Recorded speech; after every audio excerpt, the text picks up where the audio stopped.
Shalom semua, ketemu lagi dengan saya Lisna di program Street Justice.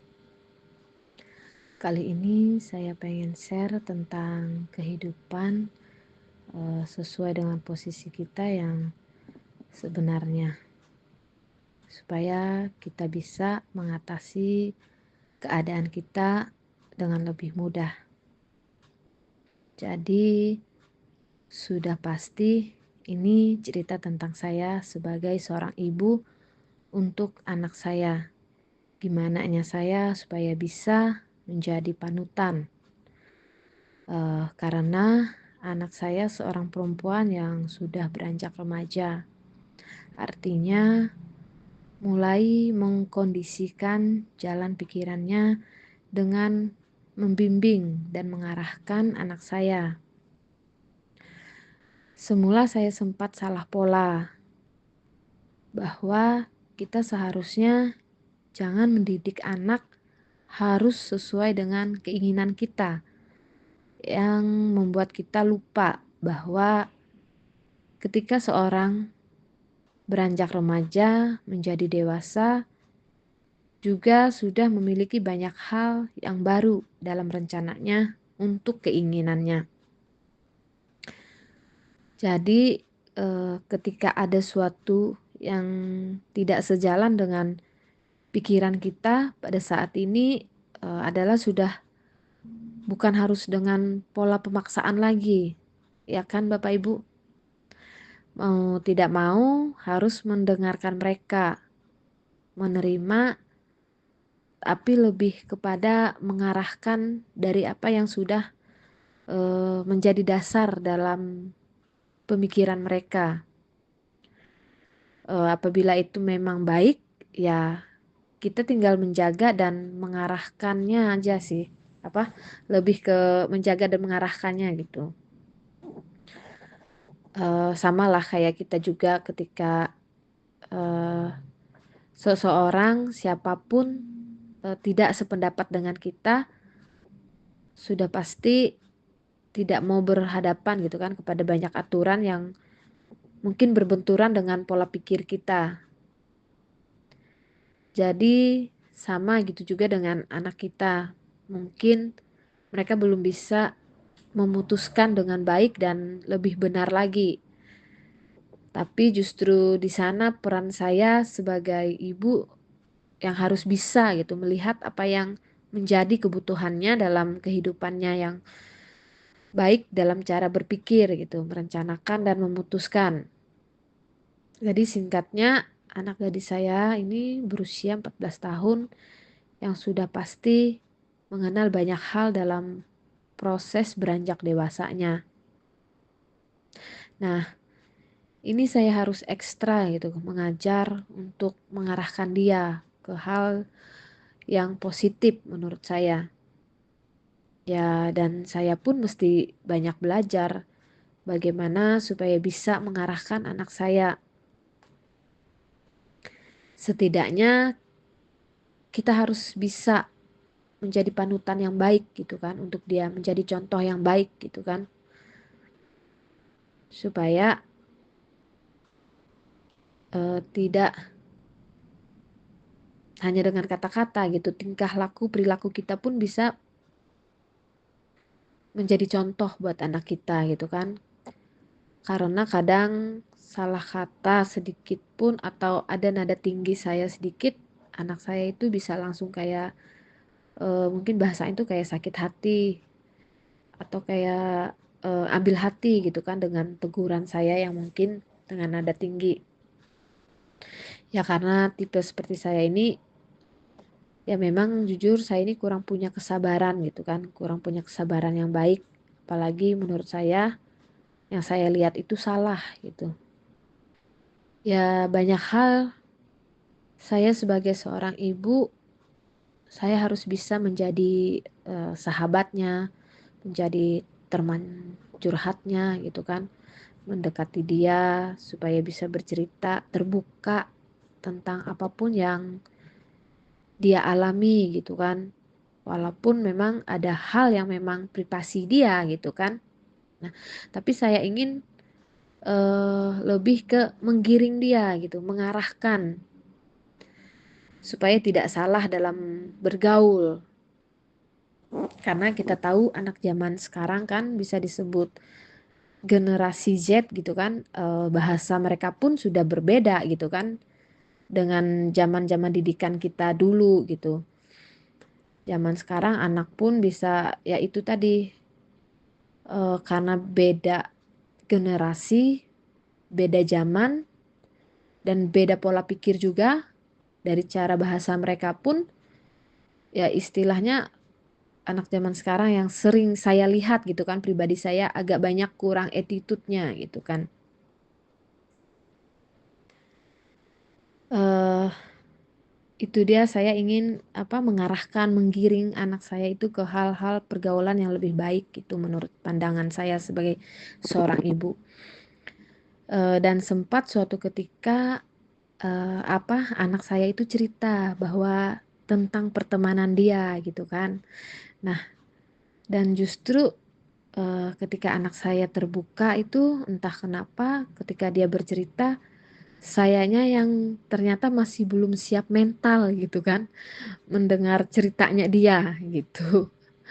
Ya lucu sih kan, padahal saya pengen dia yang terbuka untuk bercerita. Ketika dia cerita, sayanya lagi yang kadang nggak siap mendengarkannya gitu kan. Itulah kadang susahnya menjadi seorang ibu versi saya gitu. Terlalu banyak hal karena ketakutan, mungkin bayangin berpikir yang negatif, mungkin ya kadang saya sedikit-sedikit jangan-jangan anak saya gimana, jangan-jangan anak saya ada apa-apa gitu kan. Padahal kenyataannya itu ya tidak seperti itu gitu. Ya, kita sebagai orang tua hanya bisa mendorong anak kita untuk bereksplorasi gitu. Jadi kadang ya biarin aja mereka dengan rasa ingin tahu mereka untuk apa namanya eh, mengenal potensi diri mereka gitu dengan cara ya kita cuma mentoring aja mereka gitu. Ya dan kita pun sebagai orang tua harus ya itu harus banyak-banyak mendoakan anak-anak kita gitu kan. Terutama kitanya sendiri pun ya harus banyak berdoa, harus banyak memohon bimbingan Tuhan gitu kan. Dan juga menyerahkan kepada Tuhan agar terbaik untuk anak-anak kita gitu di dalam perlindungan Tuhan. Ya, supaya kita sebagai orang tua dan mereka sebagai anak bisa memiliki akar yang kuat gitu. Bisa bertumbuh dengan baik. Ya, maka itulah buah terbaik untuk kita dan anak kita gitu. Ya, akhirnya dengan situasi ini dengan beranjak ya dengan yang beranjaknya anak saya dewasa ini ya saya jadi pun banyak berdoa gitu. Juga banyak minta ke Tuhan, minta hikmat dari Tuhan supaya saya sendiri tidak salah dalam mendidik anak saya gitu. Ya aku sama suami ya selalu berusaha mencari segala yang terbaik untuk anak kami gitu. Ya secara tidak langsung juga komunikasi dalam bentuk apapun antara saya dan suami itu menjadi lebih intens ketika kita itu saling bertukar pikiran gitu kan. Saya bertukar pikiran, saya banyak bercerita tentang isi hati saya gitu, ketakutan, kekhawatiran saya tentang anak saya gitu kan. Ya apa yang menjadi terbaik untuk keluarga kita ya terutama anak-anak kami gitu kan. Ya saya percaya kita semua pasti mau memberi segala yang terbaik untuk anak kita gitu kan. Mengajarkan, mengarahkan anak kita gitu, belajar. Saya pun banyak belajar gitu menjadi seorang ibu itu menurut saya versi saya itu tidak mudah. Karena kita sendiri pun menjadi seorang ibu harus memberi contoh bukan hanya dengan kata-kata. Kita harus menjadi panutan dengan tingkah laku kita gitu. Jadi saya di sini juga banyak belajar gitu kan. Dulu saya juga awal-awal punya anak, saya juga belajar bagaimana membesarkan anak dari bayi gitu kan. Dan sekarang anak saya beranjak dewasa, saya pun harus banyak belajar gitu, harus mengikuti zaman gitu kan, harus mengikuti cara pola pikir mereka gitu, harus belajar bisa masuk ke anak saya gitu supaya bisa benar-benar bisa menjadi temannya dia gitu kan, bisa nyaman gitu kan, kita nih sebagai ibunya dia tuh nyaman dengan kita gitu ya. Saya pun harus belajar banyak ya, itu tadi saya sering banyak-banyak berdoa juga gitu kan, jadinya saya lebih sering ngobrol sama suami gimana menghadapi anak-anak yang beranjak dewasa itu tadi gitu kan, karena dengan bedanya zaman sekarang gitu kan ya, saya lebih banyak menyerahkannya, lebih banyak meminta ke Tuhan, berdoa. Akhirnya buat saya itu suatu pergumulan juga gitu, maksudnya di dalam menjadi beban saya seorang ibu gitu, supaya anak saya itu tidak salah dalam memilih pergaulannya dia gitu kan. Jadi saya banyak minta hikmat ke Tuhan, saya banyak bahasanya itu ya bersaat teduh juga gitu, supaya saya juga bisa memberikan yang terbaik contoh buat anak saya gitu kan, supaya juga pun punya hikmat untuk bisa mendidik anak saya gitu kan. Ya, saya percaya kita semua itu pasti mau memberi segala yang terbaik untuk anak kita gitu kan. Seperti saya pernah baca itu di ayat, bukan pernah baca, memang di ayat itu menurut saya yang tertulis di dalam firman Tuhan dalam uh, kitab Matius 7 ayat 9 sampai 11 yang saya bacakan. Adakah seorang daripadamu yang memberi batu kepada anaknya jika ia meminta roti, atau memberi ular jika ia meminta ikan? Jadi jika kamu yang jahat tahu memberi pemberian yang baik kepada anak-anakmu, apalagi Bapakmu yang di surga, ia akan memberikan yang baik kepada mereka yang meminta kepadanya. Nah, Bapak Ibu, mungkin uh, ayat ini mengakhiri share saya kali ini gitu. Semoga apa yang saya bagikan, apa yang saya sharekan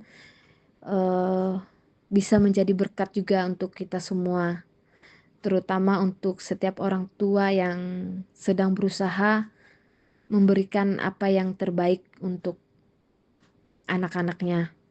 Mungkin ini saja share saya, cerita saya di Street Justice ini. Terima kasih semuanya. Haleluya, puji Tuhan. Sampai jumpa.